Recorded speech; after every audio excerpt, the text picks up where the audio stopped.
Ayer cuando estábamos en Javea, ¿se escucha bien?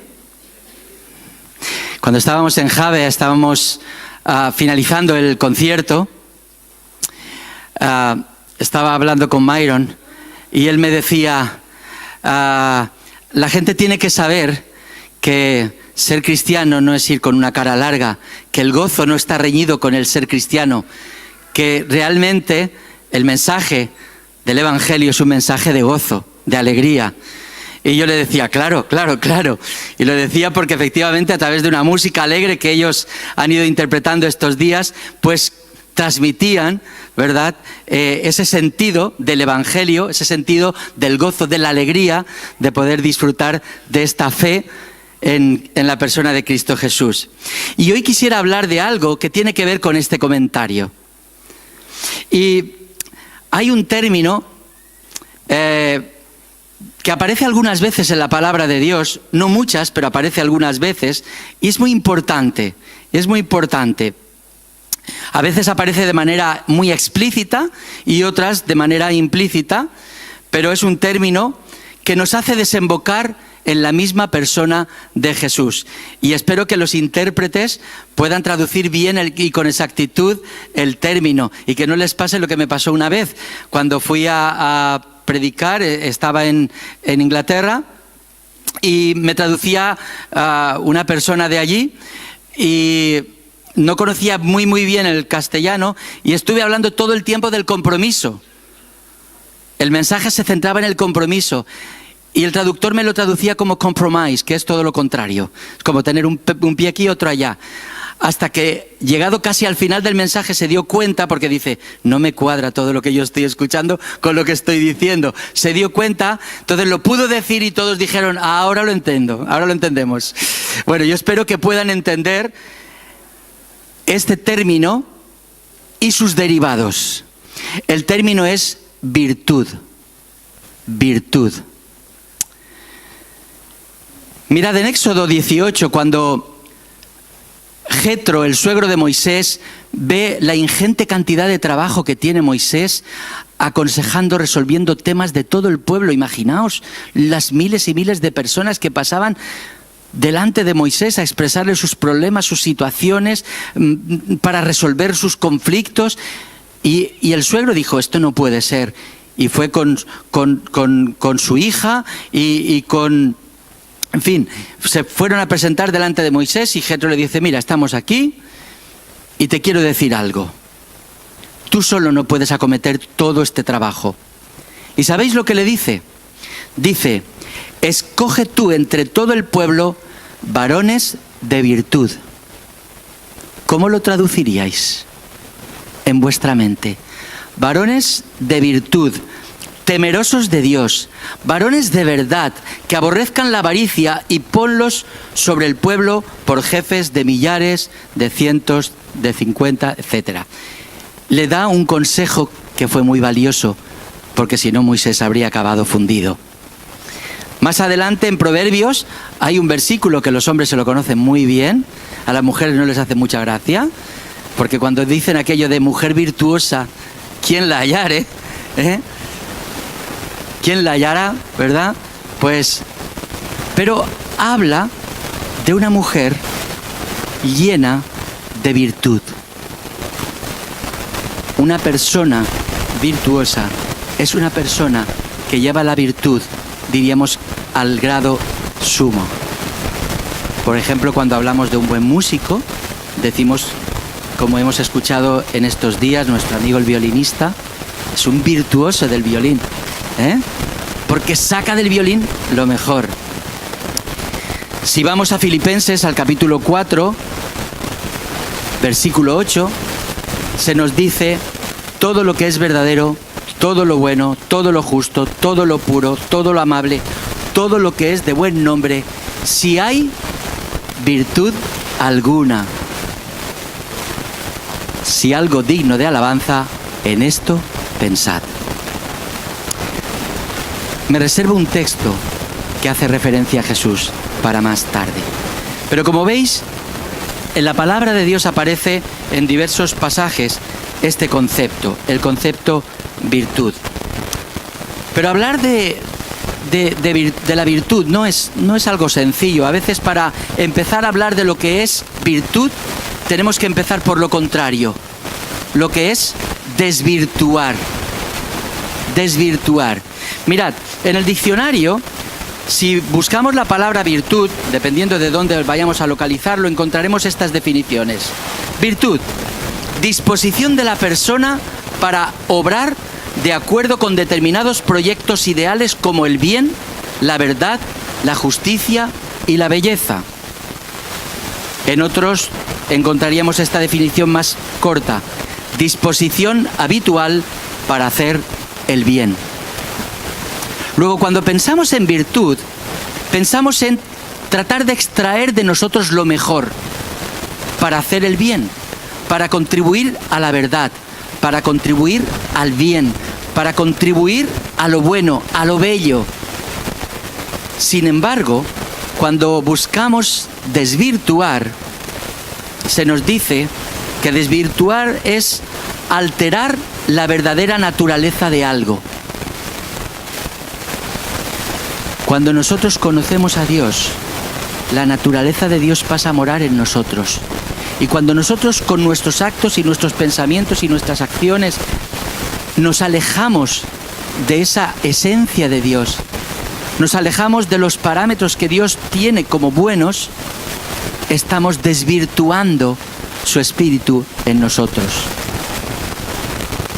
Se nos dice también que desvirtuar es hacer disminuir o perder la virtud o las características propias de una cosa.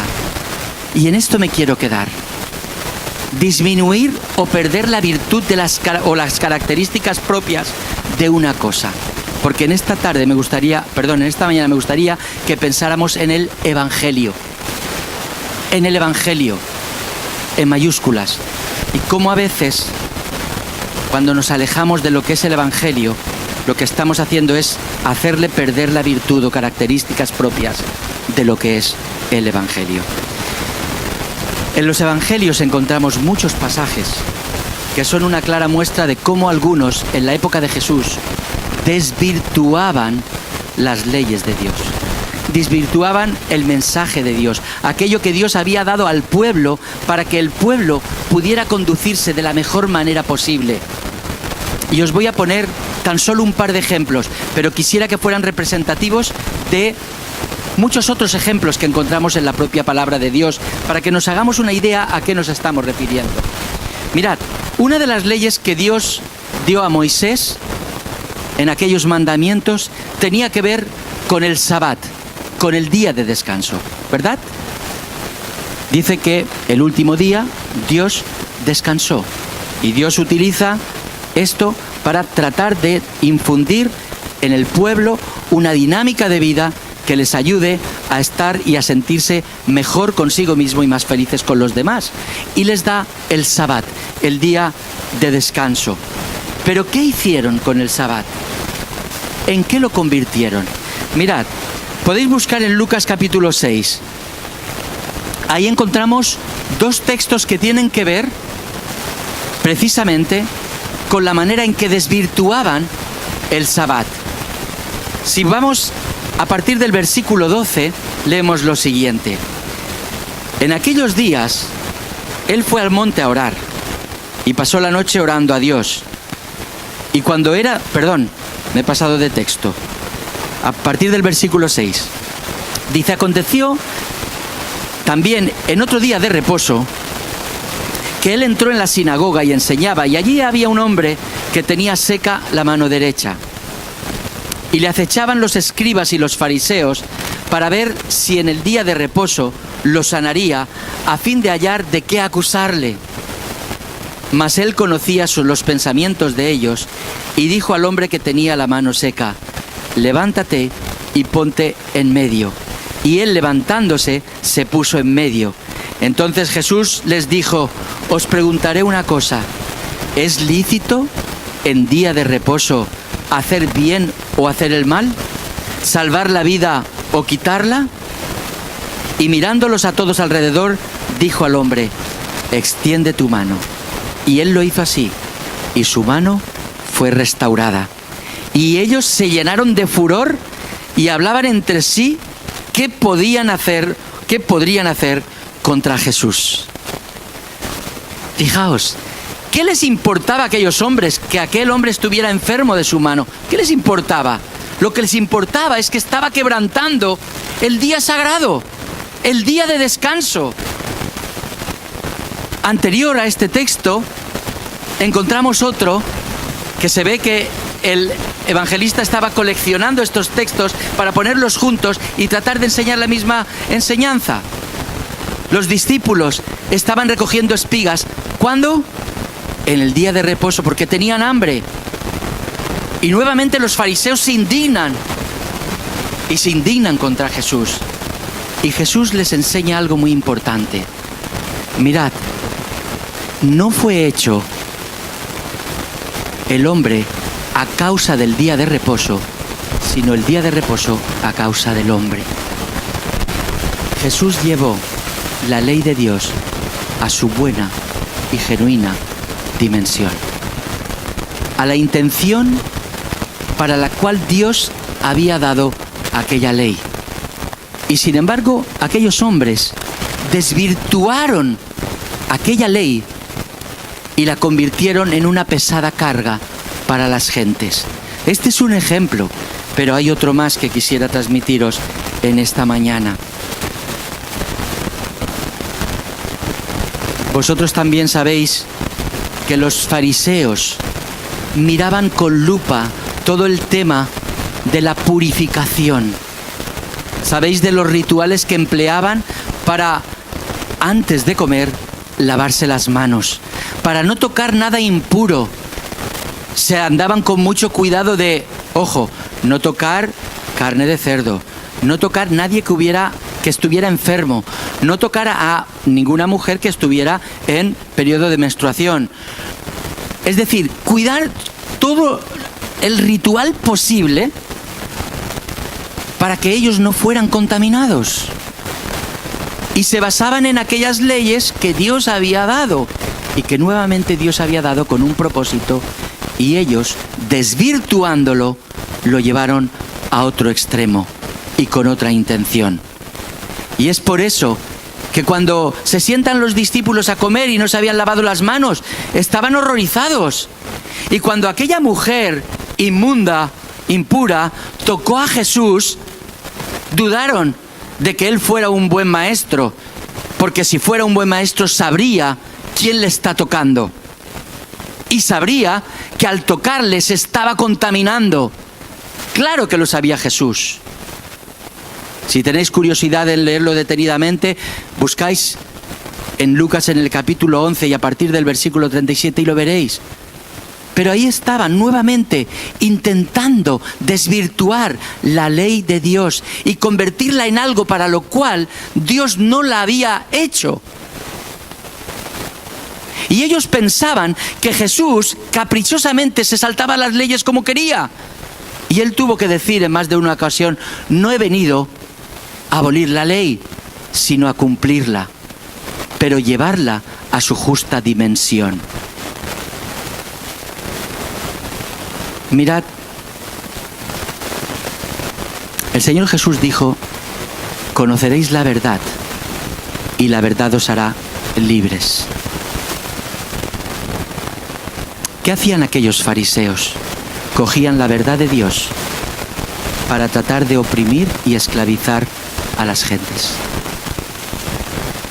Llevarles al lado opuesto de lo que Dios tenía pensado para ellos. ¿Qué estaban haciendo? Desvirtuar la ley de Dios. Desvirtuar el Evangelio.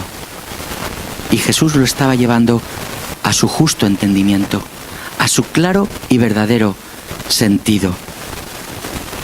Mirad, si damos un salto en la historia y venimos a nuestros días, lamentablemente nos hemos de dar cuenta de que también hoy día muchos creyentes desvirtúan y a veces, hemos de decirlo y reconocerlo con sinceridad, también nosotros, quizás sin pretenderlo, pero desvirtuamos el Evangelio. Le quitamos sus propiedades, las disminuimos y desnaturalizamos lo que es el Evangelio. Sigue sucediendo hoy día. A veces lo desvirtuamos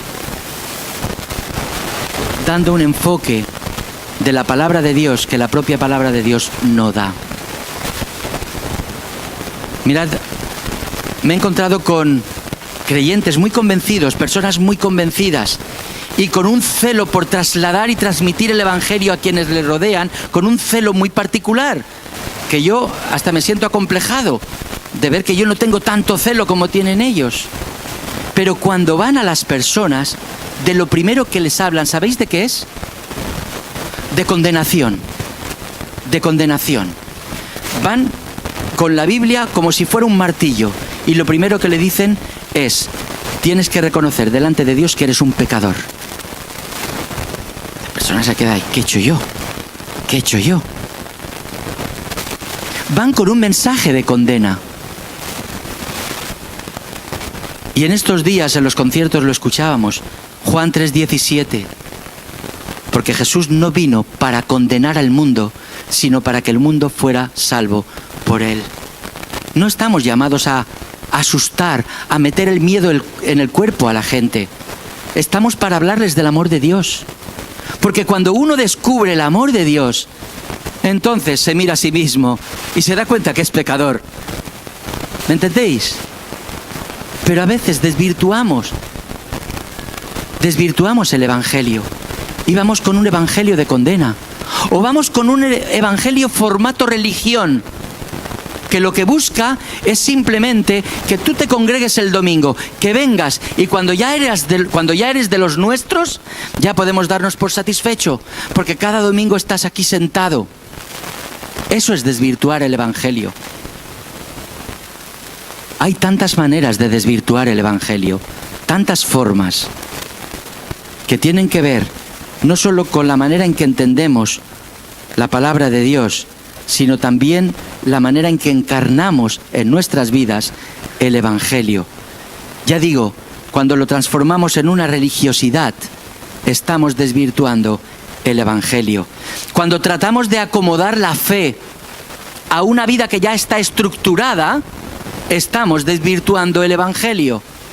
Esto es como la persona que de pronto encuentra novia, o la mujer que encuentra novio, y de pronto deciden casarse, pero eso sí, quiero casarme pero que no cambie demasiado mi manera de vivir a lo que yo venía acostumbrado. ¿Sabéis por qué se producen muchos conflictos hoy día en los matrimonios? ¿Sabéis por qué? Una de las razones que yo he descubierto. Porque cada vez los matrimonios se casan, o los novios se casan más tarde. ¿Y qué es lo que pasa? No es lo mismo casarte con 20, 22, 23 años, que todavía estás aprendiendo y madurando muchas cosas, que casarte con 35 años cuando ya tienes una vida bastante estructurada. ¿Y qué es lo que pasa? Quieres que ese nuevo paso que das no te desestructure demasiado tu vida. Pues no, siento decirte que te lo va a desestructurar todo. Todo. Y cuando tienes hijos, te lo desestructuran todo. Todo. Y cuando tú recibes el Evangelio, te lo desestructura todo. Así que si uno piensa que incorporar el Evangelio es simplemente poner un complemento en su vida, está equivocadísimo. Porque el Evangelio nos transforma de arriba a abajo. Y cuando hacemos otra cosa, lo único que estamos haciendo es desvirtuarlo. Y no podemos hacer esto con el Evangelio. Porque el Evangelio está lleno de virtudes. Cuando tú y yo recibimos el Espíritu Santo en nuestra vida, el Espíritu Santo espera que de tu vida aflore el fruto del Espíritu. Esos son virtudes. Cuando de nuestra vida emana amor, gozo, paz, paciencia, benignidad, bondad, fe, mansedumbre, templanza, todo el fruto del Espíritu, entonces estamos transmitiendo la virtud del Espíritu. Pero cuando amamos a medias, cuando vamos con caras largas y el gozo no se nos ve por ningún lado, cuando tenemos menos paciencia que nada, cuando no tenemos templanza, cuando perdemos el dominio propio, cuando perdemos la longanimidad, la resiliencia, cuando perdemos estas cosas que son fruto del Espíritu, estamos desvirtuando el Evangelio, estamos desvirtuando el fruto del Espíritu. Mirad, el Evangelio está lleno de virtudes, porque ¿sabéis qué? El Evangelio es Jesús. Jesús es el paradigma de la virtud. De Jesús sí que podemos decir que en el arte de vivir, Jesús es el máximo virtuoso. Es el mayor virtuoso. ¿Quieres tú vivir con virtud tu vida cristiana? Entonces tendrás que mirar cómo imitar al modelo, al Maestro, a Jesús. Porque Él es el paradigma de la virtud. Para vivir una vida auténtica y genuina cristiana, hemos de vivir como nuestro paradigma de virtud, que es Jesús. Su amor, su compasión, su compromiso, su dependencia del Padre, la humildad con la que se movió en la tierra. No he venido para ser servido, sino para servir. Tanto y tanto que podemos aprender de sus actitudes, de sus enseñanzas, de cómo se conducía en la vida. Todo lo que podemos incorporar a nuestra vida, que sin duda alguna la va a alterar de arriba abajo. Pero hermanos, esa es la virtud del Evangelio. ¿Te has preguntado por qué te escogió Dios? Pues yo te lo voy a decir, por pura misericordia, como me escogió a mí, por pura gracia. No porque viera en ti nada especial, te escogió por pura gracia, por su amor, por su misericordia. Pero me gustaría que te preguntaras otra cosa, ¿para qué te escogió Dios? ¿Para qué me escogió Dios? Y la respuesta me la da la palabra de Dios. En Primera de Pedro, en el capítulo 2, versículo 9, nos dice: mas vosotros sois, pero permitidme que personalice, que tunee un poco el versículo y lo personalice. Mas tú, y pon tu nombre ahí, ¿cómo te llamas? Pon tu nombre. Mas tú, Elías, y cada uno que se ponga su nombre, eres linaje escogido, eres real sacerdote, eres parte de una nación santa, de un pueblo adquirido por Dios. ¿Para qué? Para que anuncies las virtudes de aquel que te llamó de las tinieblas a su luz admirable. A mí me llamó de mis tinieblas a su luz admirable. ¿Para qué? Para anunciar las virtudes de aquel que me llamó. ¿Y cómo voy a anunciar sus virtudes? ¿Va a ser creíble que yo hable de un Jesús compasivo, amoroso, sacrificial, con una vida cómoda, con una vida desinteresada en los demás, con un amor a medias, con una compasión relativa y con toda una serie de cosas que yo veo en la persona de Jesús llevadas a la mínima expresión? No. De esta manera no puede ser creíble el anuncio de las virtudes de aquel que me llamó de las tinieblas a la luz. La única manera que sea de alguna forma aceptada por las personas que me rodean es a través de una coherencia entre lo que vivo y la persona que anuncio. No para que se fijen en mí, sino para que crean que realmente Dios transforma las vidas. Y no podemos quedar excusándonos, diciendo, bueno, tú no te fijes en mí, que yo soy imperfecto, que yo te voy a fallar.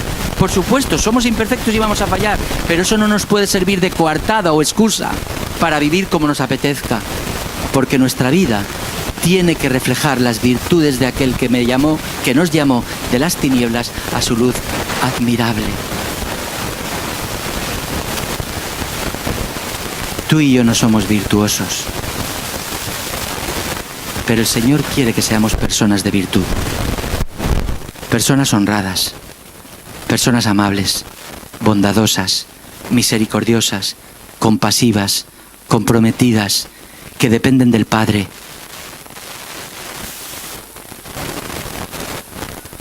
y que son capaces de darse a los demás como si se estuvieran dando a su propia vida.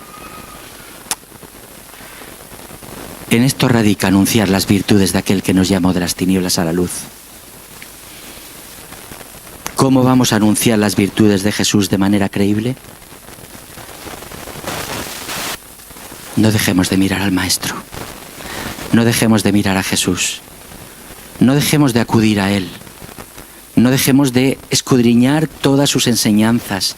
No dejemos de observar con detalle la manera de cómo se comportaba y cómo se conducía entre los demás, porque todo esto aportará una riqueza a nuestra vida de conocimiento experiencial de lo que significa seguir a Jesús, ser un discípulo de Jesús y reflejar lo que Él era. ¿Cómo llamaron a los primeros creyentes? Cristianos, pequeños Cristos. Era como un insulto, pero eso nos tiene que honrar. Que vean en nosotros las marcas, las huellas de Cristo Jesús en nuestra vida. Amén. Vamos a orar.